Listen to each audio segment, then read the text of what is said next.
Sports Talk Chicago. Here with Jon Zaghloul, and we are back and ready for today's special guest. He's a two-time World Series champion, the 1978 NL MVP, and the author of Cobra, A Life of Baseball and Brotherhood. Please welcome Dave Parker to the program. Dave, it's great to have you on. How are you? Well, it's nice to be here. So, Dave, what inspired you to write Cobra, first off? Well, it started because of some of the relationships I had with my fellow players. They're relationships that last a lifetime. And as I got closer to retiring, I thought it would be nice to emphasize some of those relationships. What was the writing process like? How difficult was it to piece everything together and put it into a book? Well, in between Dave Jordan and myself, Dave doing the research along with myself, we worked on it about 2 years and came up with some things that, refreshing my memory and Dave's research, made us make it possible to make the book fly. What's your favorite part of it? The relationship with Doc Ellis and Willie Stargell. That was a very unique one. What was your relationship like with Stargell? Well, he was like a brother, a father, took me on the wing, just was a guy that everybody went to for advice. He was just a unique individual, a universal personality. That's what he was. How special and important was he to the 1979 Pirates World Series team? Well, he was the leader. Him and myself, we led that team, and Willie was a guy that came through, and he was expected to because everybody went to him for everything, so he might as well be the one to hit the home run, to put us in front, to make us winners. Is there a specific story or a specific instance that you went to him for something that you want to share?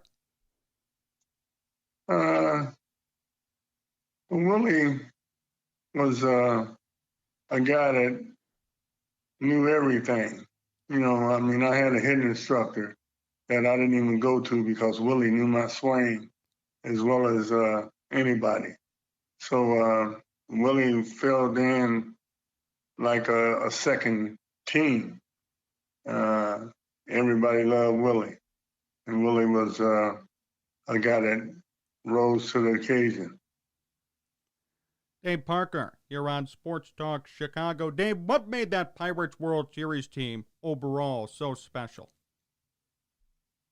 Well, we were a team that never said die. We would come back from 7 runs down early in a game. We had that uniqueness. We were a ball club that just never would die.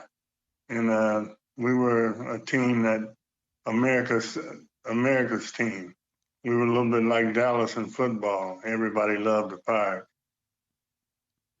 How'd you hit so well, especially in the World Series? Did you feel any pressure or any anxiety about playing in that big stage? No, I look forward to it. Really? You know, we had a unique team. Most of the guys look forward to going out competing. And we had proven ourselves early in the season in '79 that we were a team that would never die. And that was something that carried through the whole lineup. The whole team liked being on the big stage. Was that one of the bigger accomplishments in your career to win the World Series in '79 with that team? Yes, it was. I won a lot of awards, MVP, batting titles, but winning something that you could win jointly as a unit was something that I carried closer to my heart, you know, because doing something as a unit got everybody involved, and I was about getting everybody involved. Dave, with your achievements, you mentioned the batting titles, the World Series, the MVP. Do you think you should be in the Hall of Fame? Yes, I got the numbers to be there, but I kind of take pride in what I achieved as a player. People identify to me as a Hall of Famer. When I go to events, people migrate to me as well as they do Hall of Famer. So I've done enough to be a Hall of Famer, but it's now up to them. And like I say, people identify me as a Hall of Famer. Why do you think you haven't gotten in yet? What have you been told maybe from voters as to why they didn't vote for you or why you haven't gotten in? Well, in the book, it was a lot of emphasis put on the trial in '85, and it could be the Pittsburgh trial in '85 could be holding me back. Do you find that a problem, though? I mean, Barry Bonds, Roger Clemens, there are players who've used steroids before who are getting lots of consideration. You have numbers to be there. Is that an issue to you? Well, we got to see what happens with those guys. They haven't made a judgment on them yet, and they're faced with something similar. So we just have to wait and see. Do you think right now there are some steroid users in the Hall of Fame? Yes, I think there's some that's going up for the Hall, and there's probably some involved. Uh, it's hard to say, but it all come out in the wash before any of them are elected. Are you expecting to get in soon via the Veterans Committee? Do you expect at one point or another to get in? Well, like I said, I got the numbers.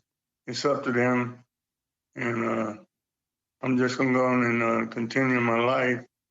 And if it happens, it happens. If it doesn't, it doesn't. Now, a word from our sponsor, True Classic Tees. Are you tired of boxy t-shirts that just won't get the job done? What about ones that feel too big and uncomfortable? I have that problem a lot, especially as a taller person. Thanks to True Classic Tees, though, those problems are over. See, I'm wearing one right now. Very comfortable, double-stitched for endurance, and custom-made to fit your dimensions. And get this, a portion of every sale goes towards helping homeless vets get off the street. So you're helping out our veterans, and you're buying quality material from a good, independent company. Listeners of this program get a discount, too. Use Jon10, that's Jon10, to get 10% off your next purchase. Go to TrueClassicTees.com or find the link in the description of the video. True Classic Tees, top clothing and a good cause. Dave Parker, here on Sports Talk Chicago. Dave, when did you know that you wanted to play Major League Baseball? I was about 8 years old. I lived a street over from Crosley Field in Cincinnati, and I used to see Frank Robinson and Vada Pinson come to the ballpark every day. And that impressed me so much, seeing them in their porthole window Thunderbirds coming in right behind each other. And that kind of influenced me to pursue baseball. How do you go from a 14th round pick to eventually an MVP? Tell me about your journey through the game. Well, I had size, speed, and all the natural tools. I was a 5'2" kid. So, just reflecting basically and patterning myself after what I've seen kind of made me, I got Parkinson's, so I kind of stutter a little bit. No worries. But I was influenced by the guys that I mentioned, and I was having success at a young age. So that made me feel that I could be a MVP. Did you ever expect that sort of path for you in baseball? Like when you were drafted, did you expect to become this MVP, this World Series winner, all the accomplishments that you achieved? Yeah, I went to spring training rookie, and I was competing with about 500 guys that was at camp, and I kept sticking out like a sore thumb. I was throwing better than anyone, one of the fastest guys there, and that impressed me. You know, I was impressing people, and it made me feel that I was one of the top prospects even at that time. So I knew right away that I had a chance to be a major league player. What made you baseball's first $1 million man? Well, I like I said, I was a 5'2" player, and I had success in back-to-back years. I started playing regular in 75, 76 I did well, and all the way up to 77, 78. That's when I won back-to-back championship, batting championships. So that and those achievements made me the first $1 million player. Was it true that fans didn't like your contract? I found somewhere that they, quote, threw nuts, bolts, and bullets at you for that contract. Is that true? Well, they threw a battery, and they had a bat night, and they threw some bats on the field. But the only thing that came close to me was the battery. And fans responded to that in a very negative way. And all I did was have success in my profession. So it was a weird situation. Why do you think that was? Why did they not like you earning an honest pay for all your achievements? Well, verbally, I was very verbal. Uh, I, I made some statements that I wasn't going to apologize for being successful. And Pittsburgh was going through some tough times as a city and the industry. And they just kind of took it out on me. And I was the first. As the first, you always pay a price for being the first. How do you feel about that today? Would you change anything? No, I'm going to apologize for being successful. I worked hard and to make those achievements. So I would probably take the same approach. When you look at baseball's contracts today, are you disappointed at how things were when you played? I was just born too soon. I'm not disappointed. I'd have probably did the same thing in today's market. I would have went out and produced and earned a major salary. But it's whatever the market can bear. And that's what the players are facing now. I just happen to be the first one to bring it aboard. Dave Parker, still here on Sports Talk Chicago. Dave, a few more questions before we finish up. First off, your favorite pitcher to hit off of was who? Well, I had great success against Andy Hawkins, San Diego. Uh, he was a good pitcher, but for some reason I had good success. What about one you hated to face? One you struggled against? Well, Steve Carlton had an unhittable slider. He'd throw it at the middle of the plate and it would break over to the other batter's box. And he had good success against me, but we had an interesting stat. Steve struck me out more than any player I ever faced, and I hit more home runs off of him than any pitcher I'd ever faced. So it was feast or famine. Who were your best friends that you made in baseball? Eric Davis, I kind of tuck him under the wing. He was like a son to me, and he had 5 tool ability, and he wanted to learn, and he wanted to be as good as he could be. And I fell in love with him and talked to him. I had a birthday yesterday, and he was one of the people that called me. So Eric Davis is probably the guy that I put at the top of that list. What's the funniest moment you've had with him or anyone else in the game? Hitting a home run in Charleston, West Virginia, and it was a train track behind the right field fence, and the ball landed in a coal car when I was at the plate, and I hit a home run and landed in the coal car, and they tracked it, and it went from Charleston, West Virginia to Columbus, Ohio. So I hit the longest home run ever hit in baseball. You know, I found that story online before we did this interview. It said it was a legend, but you're telling me it's true, right? Yeah, it's true. I knocked the cover off the ball. I knocked the cover off the ball in St. Louis against Bob Forrest. Hit a line drive over his head, and by the time he got to center field, the flap came off of the ball. I ended up getting a double because the ball landed in between the outfielder and the second baseman. So I knocked the cover off the ball. How'd you get the Cobra nickname? Tony Borderone, our trainer, was a big boxing fan. And I was from Cincinnati, and he knew it.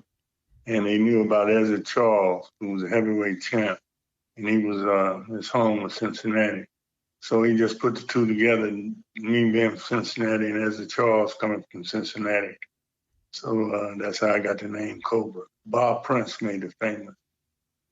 Did you like it? Were you resistant to it, or did you accept it? I loved it. You know, it kind of grew on me. The fans made it happen. And Dave, before we finish up today, last question. How much does baseball mean to you? Well, it's my life. It means the world to me. That's why I watch ball today, and with the salary guys are making, I don't understand why they can't give a full effort to running the ball out or running around the bases on a pop-up. You know, baseball is my life. How do you feel about that? How do you feel about the way the game is going today versus when you played? They need to speed it up. And guys don't play small ball. They don't hit behind the runner. Everybody's trying to hit a home run. And I think that when you get men in scoring position, you got to do situational hitting, hit behind the runner. What's your response to the sabermetric crowd who says small ball doesn't win games? It worked for me. Are you worried about them? I mean, they have really permeated the game, and they've made things a lot different. The WAR crowd, the WRC plus, all of these new stats. Does that scare you as a baseball legend? I told one of the ex-friends of mine, ex-baseball players, that pretty soon we have a robot pitching off the mound. You know, I mean, they got stats for everything. So it's kind of headed that way. You really think we'll see a robot on the mound at some point? The way the game is changing and at the speed that it's changing, it's a possibility. If that happened, would you renounce your fandom for baseball? No, I'm in it to die. I'm in it for the long run. Well, Dave, thank you so much for joining me. Really a pleasure and an honor to have you on the program. It's a great book, and I hope more people could check it out. Thank you so much. Thank you.